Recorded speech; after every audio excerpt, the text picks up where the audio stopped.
우리가 지난 시간까지 예수님의 공생애 3년 예수님이 갈릴리에 계시다가 이제 본격적으로 예수님이 십자가 사역을 지시기 위해서 예루살렘으로 오셨습니다. 초막절에 물의 축제와 빛의 축제를 통하여서 너희가 갈망하는, 내가 비를 그렇게 갈망하는 것처럼 내가 세상에 참된 생수가 된다 말씀하셨습니다. 그리고 초막절에 빛의 축제를 통하여서 예루살렘이 환하게 밝혀지는 그 빛의 축제를 통하여서 내가 세상의 빛이다 라고 말씀하시고 사람들에게 참된 생수와 빛이 나라는 것을 예수님께서 보여주셨습니다. 그리고 나서 예수님이 이제 수전절에 다시 예루살렘 성전에 오시게 됩니다. 수전절이 뭐라 그랬죠? 기억하시면 놀랍죠, 그죠? 하누카라 그래서 이스라엘 백성들이 그 시리아의 안티오쿠스 에피파네스라는 왕이 헬라 정책을 통하여서 성전을 더럽히고 욕되게 하고 제단에다가 제우스 신상을 세우고 돼지피를 뿌린 것, 그 굴욕을 참지 못해서 마카비 혁명이 일어나고 주전 165년에 그 성전을 다시 정결케 하고 재봉헌한다. 그래서 하누카 수전절이라 해서 구약에 나오는 절기는 아닌데 신약의 시대에 나오게 된 절기고 성경에 딱 한 번 요한복음 10장에 나오는 절기다라고 설명드렸습니다. 성전을 재봉헌하는데 성전에서 쓰는 메노라라는 이 촛대, 성전 촛대에 기름이 올리브 기름, 아주 순수한 기름만 쓸 수 있습니다. 구별된 거룩한 기름. 근데 그 기름이 하루치밖에 없었는데 8일 동안 성전 천결을 하는데 그 하루치 기름을 가지고 8일 동안 다 불빛이 탔다. 그래서 하나님이 주신 기적이다. 그래서 이스라엘 백성들은 수전절이 되면 그 메노라 촛대 초를 하나하나씩 켜가면서 8일 동안 기념한 절기라는 것을 설명드렸습니다. 그리고 예수님께서 그런 다음에 성전에 솔로몬 행각에 와서 사람들과 만나서 또 논쟁하게 되죠. 바리새인들과 서기관들과 종교 지도자들이 답답했습니다. 당신이 정말 하나님이 보낸 사람이라면 당신을 밝히 다시 드러내달라고 얘기하죠. 예수님이 뭐라고 대답하십니까? 내가 이미 너희에게 보여주었고 말하였음에도 불구하고 너희가 믿지 않았다는 거죠. 그러면서 예수님이 한마디 하십니다. 아버지와 나는 하나이다. 하나님과 내가 하나라는 말은 한마디로 말하면 예수님을 메시아로 믿지 않는 사람들에게 이건 무엇이었습니까? 신성모독이었습니다. 신성모독죄는 이스라엘의 율법으로 돌로 던져 죽일 수 있는 그런 심판이 가능한 일이었습니다. 그래서 사람들이 신성모독이라고 생각하고 예수님을 돌로 치려고 했습니다. 그러나 예수님은 그곳에서 아직 하나님의 때가 되지 않았기 때문에 잠잠히 빠져 나오시게 됩니다. 그리고 어디로 가느냐?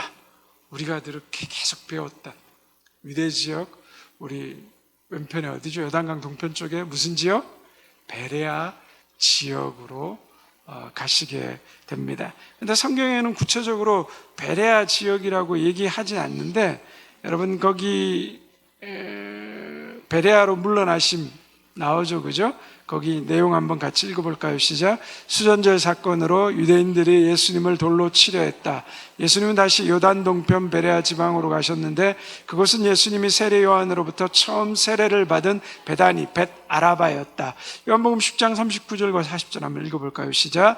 그들이 다시 예수를 잡고자 했으나 그 손에서 벗어나 나가시니라. 다시 요단강 저편 요한이 처음으로 세례 베풀던 곳에 가사 거기 거하시니. 자, 베레아를 요단강 저편이라 그러죠. 요단강 동편. 여러분 거기 지도에 보시면 요단강 동편 베다니 보이시죠? 그죠? 근데 또 베다니가 어디에 나와 있어요? 예루살렘 옆에 뭐죠? 또 똑같은 베다니가 있잖아요. 그죠? 우리나라가 경기도 광주가 있고 전라도 광주가 있는 것처럼 똑같은 동일한 지명을 사용하고 있습니다. 그런데 예수님께서 예루살렘에게서 성전에서 유대인들이 예수님을 신성모독죄로 돌로 치려고 하니까 예수님의 예루살렘 지역을 벗어나서 요단강 동편 베다니 지역으로 갔어요. 지도 한번 보여주시겠어요? 자, 이 베다니 지역은 베레아 지역으로 가셨는데, 베레아 이 지역은 누가 다스렸어요? 갈릴리 지역과 베레아 지역을 누가요? 헤롯 안티파스가 다스린 지역이에요. 그래서 예루살렘을 떠나서 예루살렘의 영향을 로마의 그 정글 지도자들의 영향이 미쳐질 수 없는 곳으로 물러나셨다는 거예요. 아직 하나님의 때가 되지 않았기 때문에. 그래서 저 베다니 지역에서 베다니를 거점으로 예수님이 마지막 예루살렘 입성하기 전에 3개월간 사역을 하시게 됩니다. 그러면서 우리가 거기 지도를 보면 요단강 동편 베다니로 물러가시는 장면이 나오죠. 여기서 예수님이 우리가 성경에 잘 아는 이제 잃은 것에 대한 이야기를, 잃은 것을 찾으시는 이야기를 하는 가르침이 나옵니다. 누가복음 15장에 보면 세 가지 잃은 비유가 나오죠. 어떤 비유가 나오죠? 첫 번째 잃은 양의 비유, 두 번째 잃은 드라크마의 비유, 그 다음에 세 번째 잃은 아들의 비유, 탕자의 비유, 이 세 가지가 나오게 됩니다. 자, 그 이야기를 예수님께서 하게 된 배경이 뭘까요? 예수님께서 거기 여러분 교재에 보면 한번 잃은 것을 찾으시는 일에 대한 가르침 한번 같이 읽어볼까요? 시작. 죄인들과 함께 식사하는 것을 두고 바리새인과 서기관들이 수군거리자 예수님은 돌아온 탕자의 비유, 잃은 양의 비유, 잃은 동자의 비유를 말씀하셨다.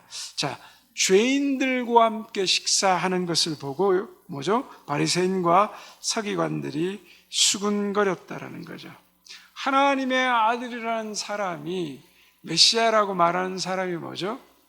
죄인과 의인을 구분하지 못하고 의인인 율법을 지키고 그리고 하나님의 말씀에 절대적인 순종을 가지고 살아가는 우리와 함께하지 아니하고 죄인들, 지옥의 땔감받게 될 수밖에 없는 이방인들, 죄인들과 함께하는 예수님의 모습을 그들은 신랄하게 비판했습니다.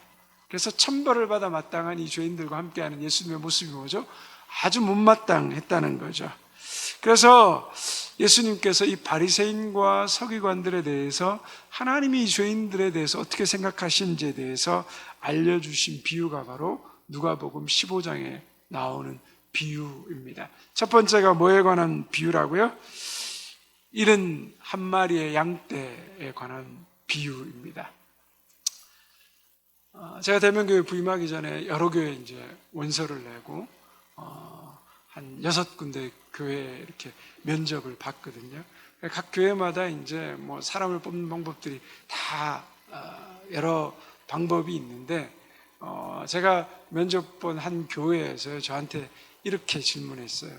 목사님은 잃은 양 비유를 보시면서 99마리의 양을 놔두고 잃어버린 한 마리의 양을 찾는 것이 그게 맞다라고 생각하십니까? 합당하다라고 생각하십니까? 목사님 여기에 대해서 어떻게 생각하시냐고 그렇게 묻더라고요. 여러분 경제적으로 생각하면 어떻습니까? 99마리를 내비두고 한 마리의 양을 찾으러 가는 것은 뭐죠?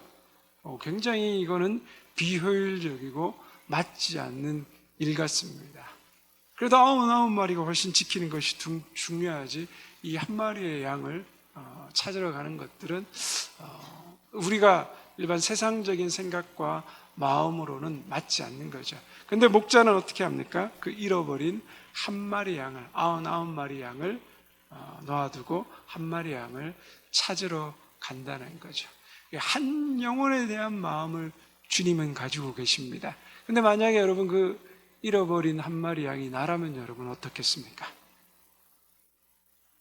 우린 늘 나는 99마리에 속해 있다고 생각하죠. 근데 그 잃어버린 한 마리의 양이 나라면 그때도 여러분 효율성을 따지고 이게 맞니 저게 맞니 이거 가지고 논쟁할까요?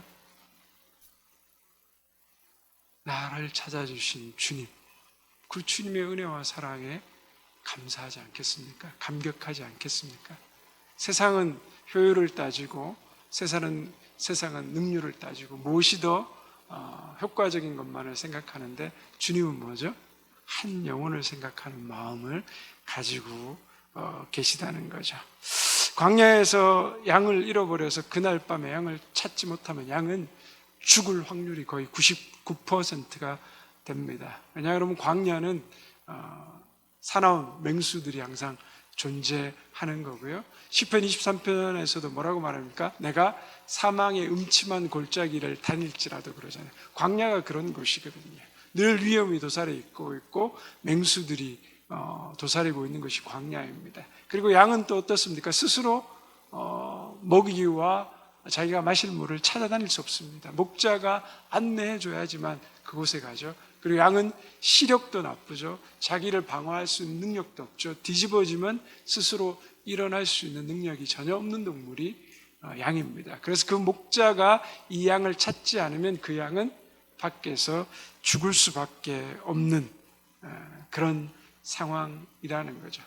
그래서 이 죽을 수밖에 없는 양을 찾아서 목자가 헤매는 거죠. 그래서 그 양을 찾으면 뭐죠? 너무 기뻐서 어깨에 메고 오는 것이 바로 목자가 가진 선한 목자의 모습이라는 겁니다. 예수님께서 이 말씀을 하시는데도 바리새인과 서기관들은 꿈쩍도 하지 않죠. 100마리 중에 하나라는 거죠. 별거 아니라는 거죠. 그래서 예수님이 강도를 조금 더 높입니다. 이제 100 중에 10%로 올립니다. 뭘 얘기합니까? 이른 드라크마, 동전의 이야기를 합니다. 한 여인이 10개의 드라크마를 가지고 있는데 한 드라크마를 잃어버리면 그 드라크마를 찾기 위해서 온 집안을 뒤지지 않겠냐는 거죠. 근데 이 드라크마라는 게 무엇인가에 대한 이해가 있어야 되는 거죠. 헬라의 은전이 드라크마인데 로마 돈으로 말하자면 데나리온, 노동자 하루의 품삯입니다. 10개면 노동자 11채 품삯이겠죠. 근데 이 여인이 가진 드라크마는 뭐냐 그러면 결혼할 때 남편 되는 사람이 여인에게 말하자면 결혼 예물로 주는 하나의 증표였습니다. 우리 김민기 목사님 결혼하셨는데 결혼식 오신 분들 보셨죠? 서약의 반지를 껴주셨습니다. 반지 잃어버리면 어떻게 할까요? 죽죠. 그 반지 뭐죠? 어디 떨어졌다 그러면 찾기 위해서 난리를 피우겠죠. 제가 그랬습니다. 신혼여행 가서 결혼 반지 잊어버렸습니다.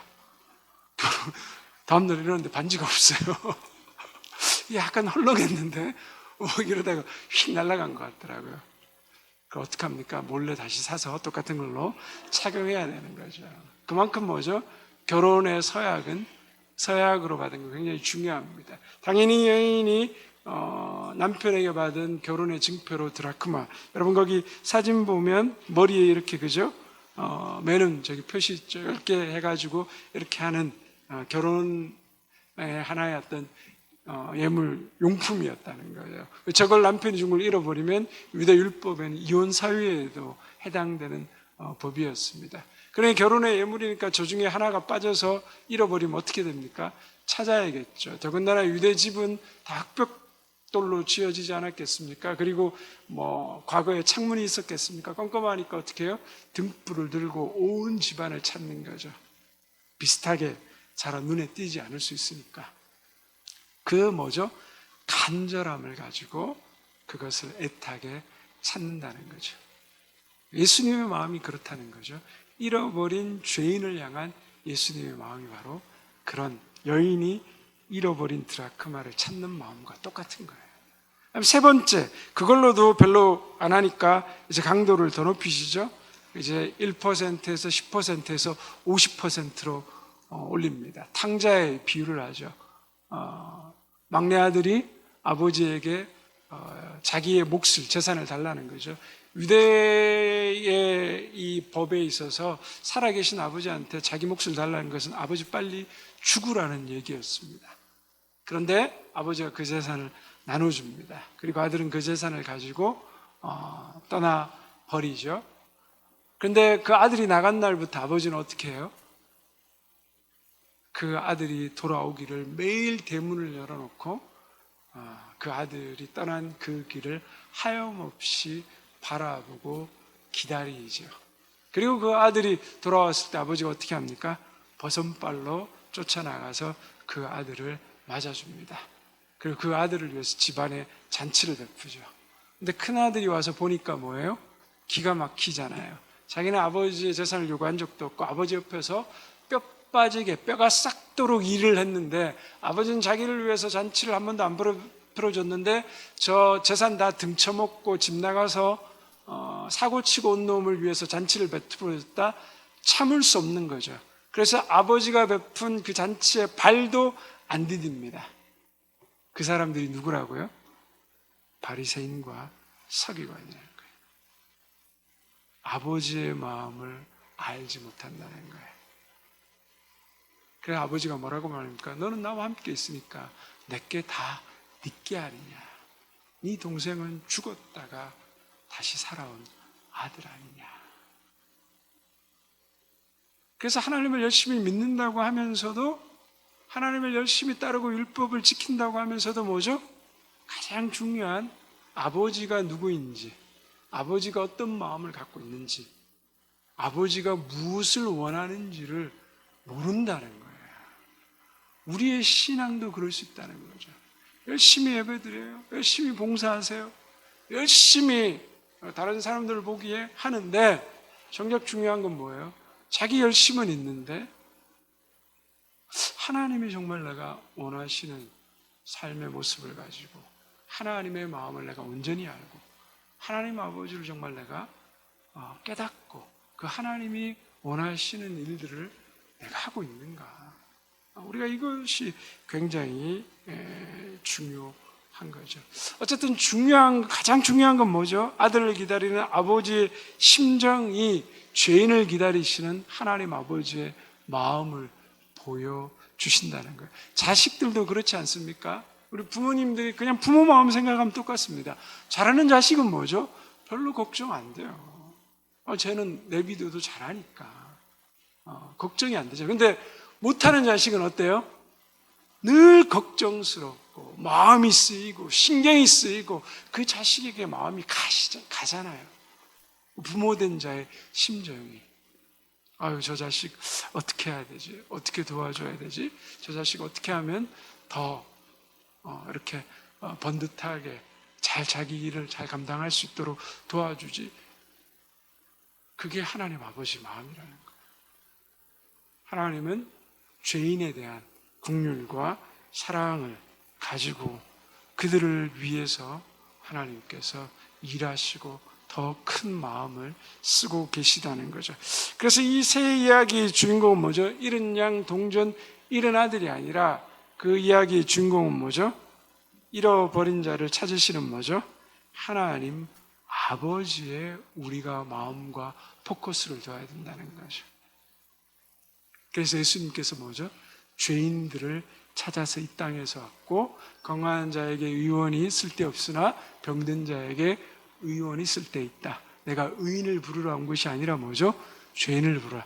잘하는 사람은 내비둬도 잘하거든요. 근데 못하는 사람, 죄인, 어긋난 자는 구원의 기회조차 받아들여지지 않는 거예요. 그 예수님은 그들을 위해서, 그들을 구하고 찾기 위해서 오셨다.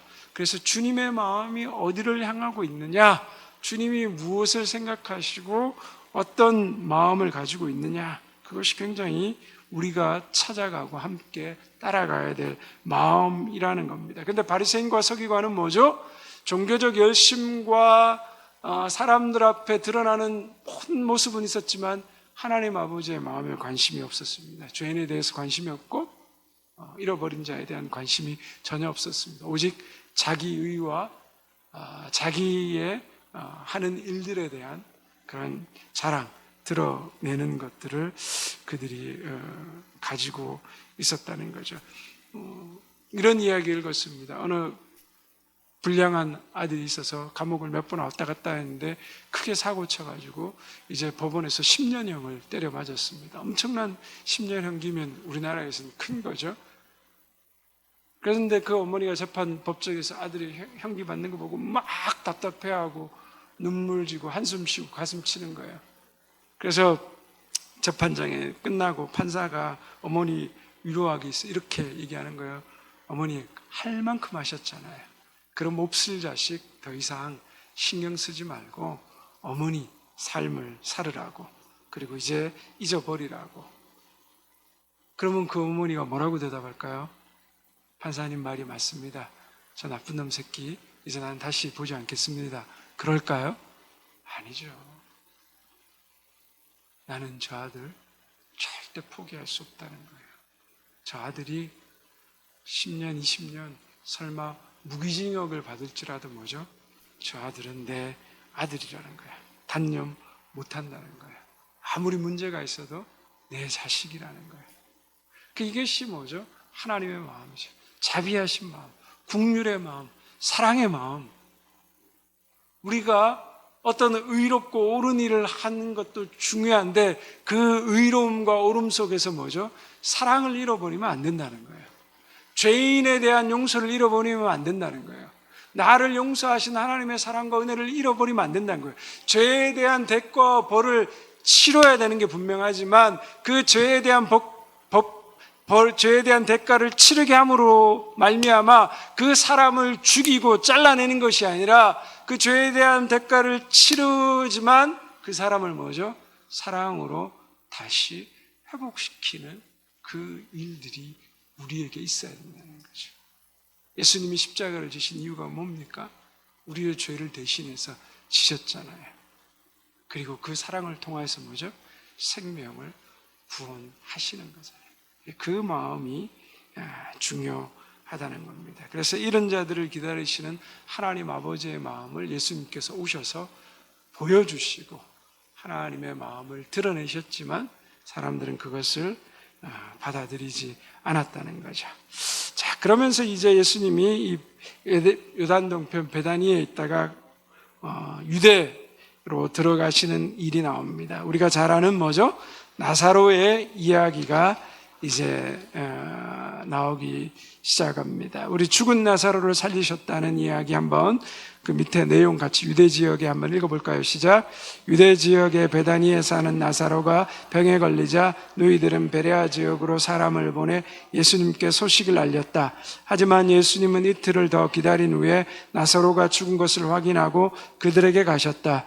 예수님이 베다니에 오셨을 때 나사로는 무덤에 있은 지 이미 나흘이 지났기 때문에 누이인 마르다는 예수님을 원망했다. 하지만 예수님은 마르다에게 부활이요 생명의 주로서 자신을 드러내셨다. 그리고 죽은 나사로를 다시 살리셨다. 자, 요한복음 11장 4절 한번 읽어볼까요? 시작. 예수께서 들으시고 이르시되 이 병은 죽을 병이 아니라 하나님의 영광을 위함이요 하나님의 아들이 이로 말미암아 영광을 받게 하려 하시더라. 25절 26절도 있습니다. 시작. 예수께서 이르시되 나는 부활이요 생명이니 나를 믿는 자는 썩어도 살겠고 무릇 살아서 나를 믿는 자는 영원. 예수님이 예루살렘에 매번 절기 때마다 올라오셨잖아요. 그런데 예루살렘에 머물지 않고 예루살렘에서 한 3, 4km, 오리 떨어져 있다니까 뭐 하면 4.5km 정도 되는 그 곳에 베다니가 있습니다. 예루살렘에서 한 4km 좀 떨어진 거리에. 그 베다니에 누가 있냐면 바로 마르다와 마리아와 이 나사로의 집이 있었습니다. 성경에 보면 예수님께서 자주 예루살렘 오셨다가 이 남매의 집에 가서 쉬셨다라는 이야기들이 있습니다. 근데 요단 동편에 계셨던 예수님이 이 유대 지역에 있었던 베다니에서 마리아와 마르다가 보낸 사람을 만나게 되죠. 무슨 소식을 전합니까? 자기 오빠 나사로가 곧 죽을 수 있겠습니다. 심각한 병에 걸렸습니다. 예수님 오셔서 주십시오라고 말하죠. 근데 예수님이 어떻게 하십니까? 그 얘기를 들었으면 그 요단동편 베다니에서 예루살렘 그 옆에 있는 유대 지역의 베다니까지 가는 길은 한 이틀 길이 소요됩니다. 왜냐하면 베다니에서 요단동편 베다니에서 여리고로 가고, 여리고가 해발 250m 아래, 지표면 아래에 있거든요. 250m. 근데 예루살렘은 뭐죠? 해발 780m 이 정도 위에 있단 말이죠. 그리고 중간에 여리고에서 예루살렘으로 올라가는 길이 광야길입니다. 가장 험한 선한 사마리아인 비유가 나오는 강도를 만나는 이 광야길이거든요. 그래서 그 길을 가려면 이틀 동안 그 전문 용어로 새가 빠지게 가셔야 베다니에 도착해서 나사로를 고칠 수 있거든요. 근데 그렇게 안 가세요. 그 얘기를 듣고도 뭐죠? 이틀 동안 더 요단동편 베다니에 유하셨다가 나흘째 되는 날 유대 베다니 지역에 가셨다라고 성경이 말하고 있습니다. 왜 예수님이 이틀 동안 그 긴급한 소식을 듣고, 그리고 예수님이 사랑하는 나사로라고 얘기하셨거든요. 왜 기다리셨을까? 우리는 한번 그런 것들을 성경을 읽으면서 좀 상상을 해보고 생각을 좀 해보면 이 성경의 내용이 훨씬 더 풍성하게 다가오죠. 왜 기다리셨을까? 왜 기다리셨을까요?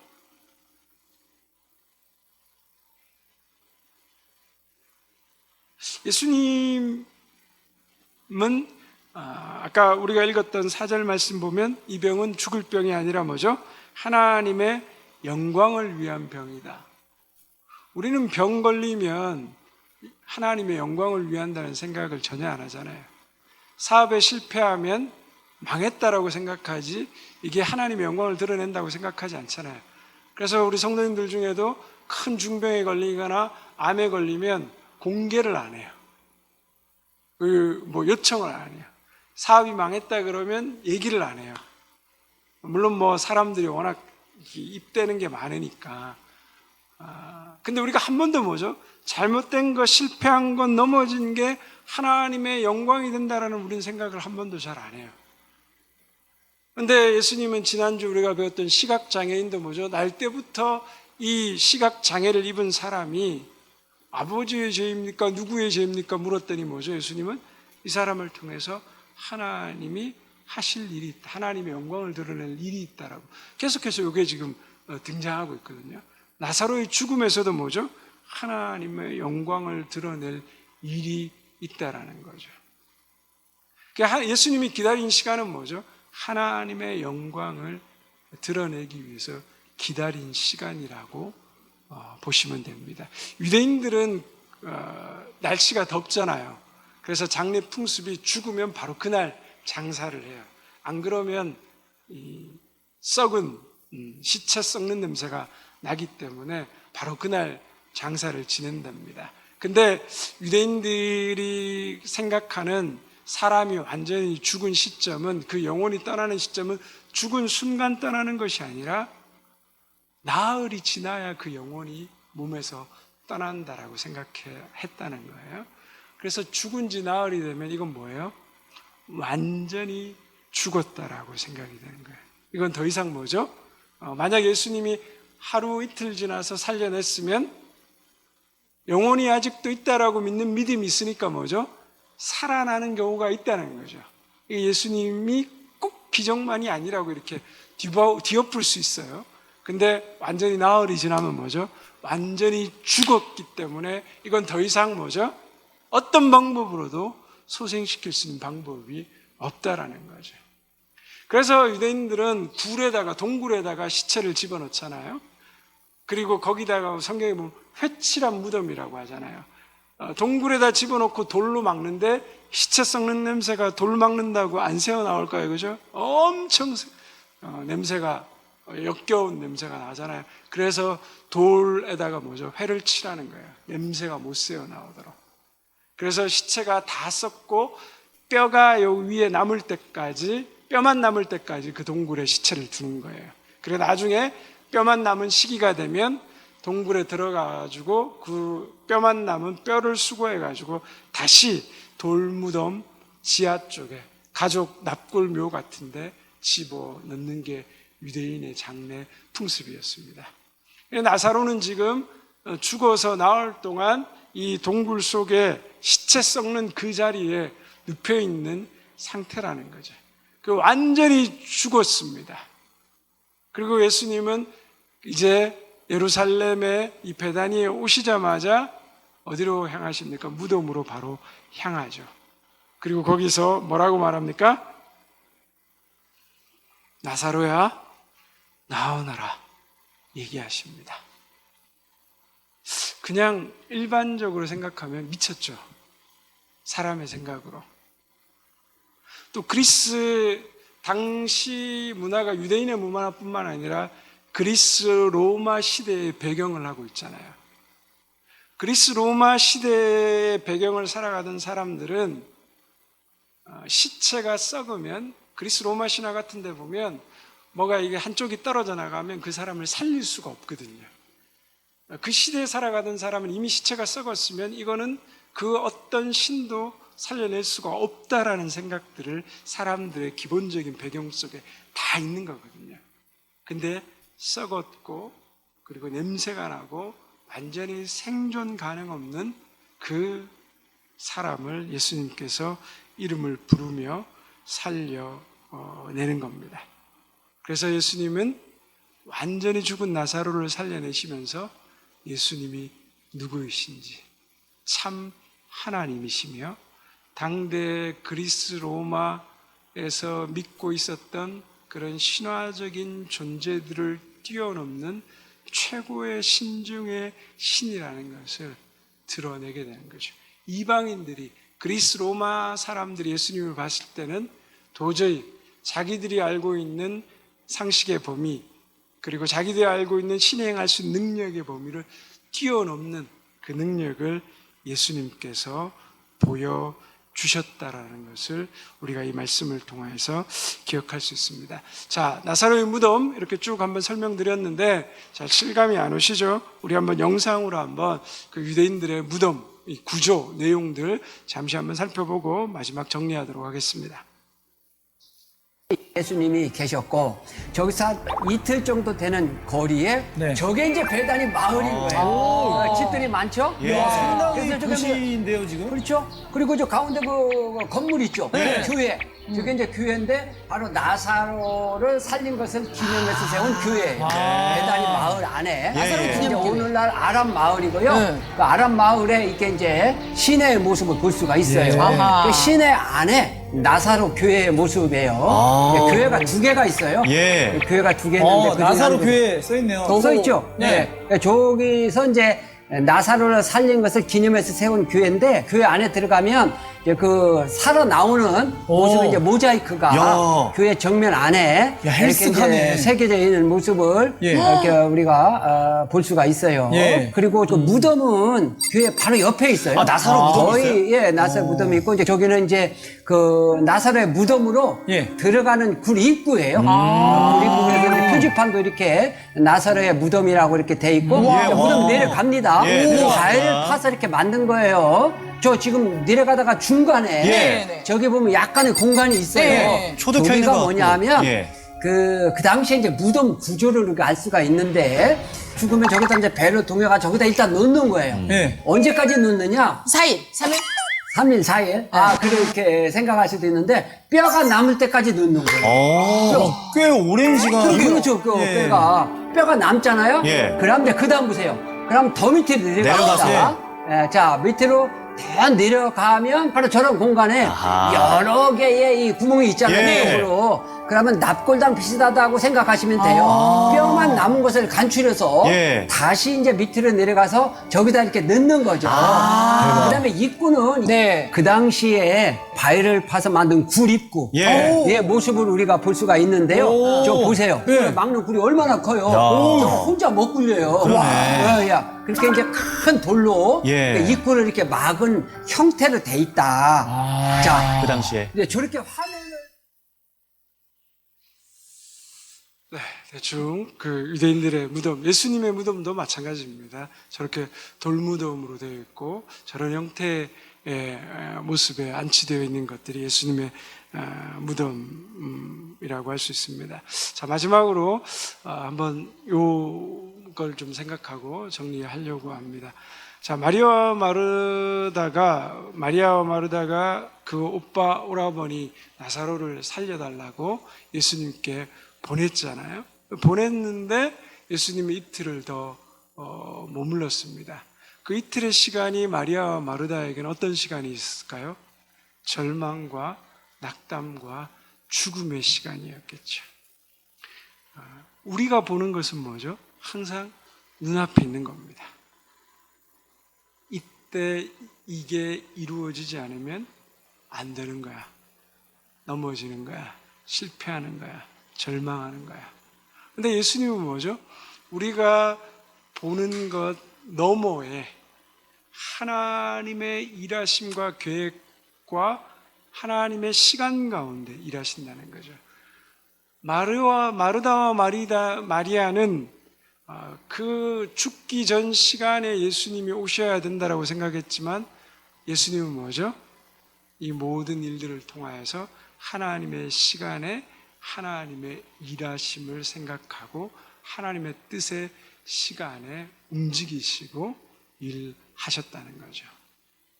이것이 굉장히 중요합니다. 우리가 아이들을 키울 때 아이들이 원하는 것들 있잖아요.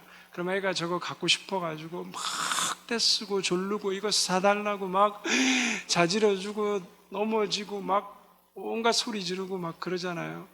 목이 다 쉬도록. 저도 막 어렸을 때 어머니한테 그 고무딱지 사달라고 막 목이 다 쉬어가지고 한 3일간 말 못했던 기억이, 그걸 왜 안 사준지 지금도 충격입니다. 그걸 안 사줘가지고 아들 목을 다 쉬게 3일 동안. 3일간 진짜 말을 못했거든요.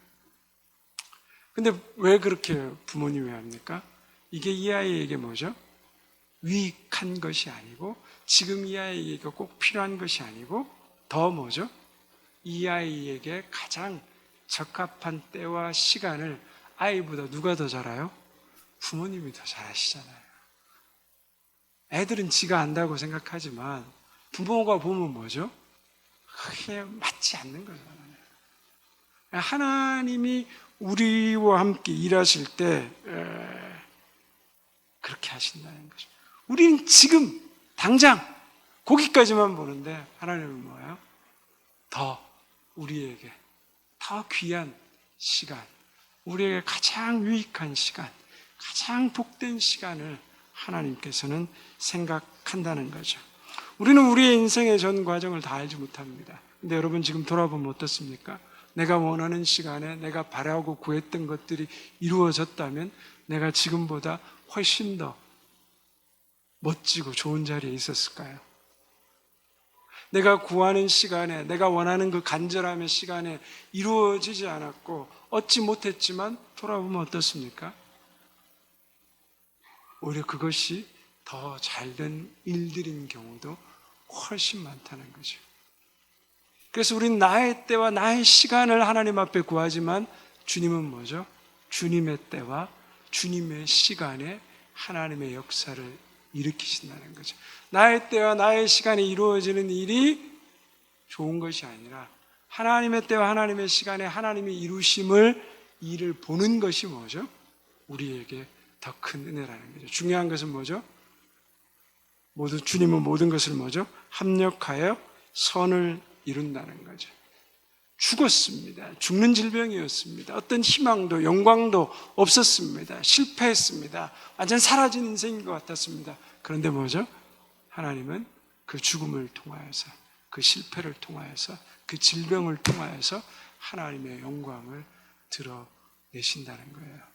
여러분, 내 질병이 하나님의 영광을 드러낼 수 있습니다. 내 실패가 하나님의 영광을 드러낼 수 있습니다. 나의 죽음이 하나님의 영광을 드러낼 수 있습니다. 우리는 이 믿음을 가져야 됩니다. 하나님 안에 있는 사람은 하나님께서 우리 생을 통하여서 일하시기 때문에 내가 보지 못하고 내가 경험하지 못한, 그리고 내가 생각지도 못한 그 모든 일들을 하나님께서 다 보고 계시고 다스리고 계시고 때로는 나의 죄악까지도 나의 악함까지도 상대방의 악함까지도 그것을 뭐죠? 요셉의 고백처럼 손으로 바꾸시고 역사하시는 하나님이시라는 거죠. 이 하나님에 대한 믿음과 신뢰를 우리가 가지고 나아갈 때 내 삶이 성공의 과정에 있던 실패의 과정에 있던 소망의 과정에 있던 절망의 과정에 있던 그 모든 과정 속에서 뭐죠? 하나님을 신뢰하며 나아갈 때 하나님께서 내 삶의 모습을 그 자리를 통해서 하나님의 영광을 드러낸다라는 것. 우리가 이 사실을 잊지 말고 어떤 상황 가운데서도 하나님을 신뢰하고 하나님의 일하심을 믿으며 믿음으로 승리하실 수 있는 저와 여러분 되기를 주님의 이름으로 축원드립니다.